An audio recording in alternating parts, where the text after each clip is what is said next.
Vaucluse House is a 19th century mansion with surrounding gardens, and it sits just a stone's throw away from Sydney Harbour.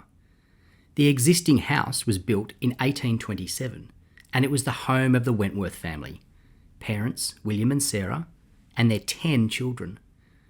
They enjoyed a comfortable life, and by 1830 the grounds of Vaucluse House were as large as 300 soccer fields. There were orchards for growing fruit, a kitchen garden, stables for horses, and paddocks for cattle.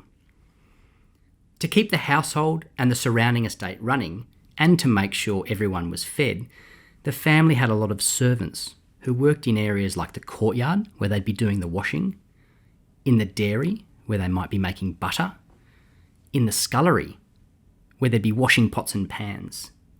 And the cooks worked here in the kitchen, where it would have been really hot because of the open flame. Now, while the servants were working hard, the Wentworths got to enjoy themselves in another part of the house. So let's go and meet Mel, who can tell us a little bit more about what that sort of life was like. So this is the dining room, and this is where the Wentworths would have eaten their meals with any of their guests. Mel, what can you tell us about what that would have been like? Well, Ed, as you can see, it would have been quite a fancy affair. We've got a table here currently set for dessert, and you can see that it's very symmetrically laid out. Lots of plates, glasses, cutlery, bowls, candelabra. So there's a lot of things that the servants would have to bring in and out. When you were having dinner, you'd actually be eating 3 to 4 courses. So you'd start with the servants bringing in dishes like fish and soup and pies. Then everything would need to be cleared, new cutlery, new plates, new glassware for course 2. And that's where you'd have heavier things like roast beef, roast fowl, that's like ducks and chicken, more vegetables, but also sweet things like cheesecake and meringue, which is a bit weird to have with beef. And then for dessert, you'd have things like fresh fruit grown in the Wentworth's garden, maybe some jelly, biscuits, nuts and berries. So there's a lot of food to be eaten, and it took nearly 2 hours sometimes to go through all of that. Wow, that sounds like quite a lot of food. So I'm thinking that after all of those courses, some of the guests might have needed to excuse themselves to go to the bathroom. Ed, you're right.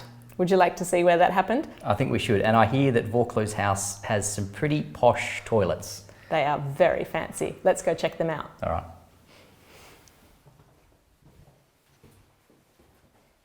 All right. What are we looking at, Mel? Well, Ed, check these out. Wow, these are some pretty posh toilets. What can you tell us about them? How do they work? Well, to start with, Ed, you wouldn't have had 2 people in here sitting side by side.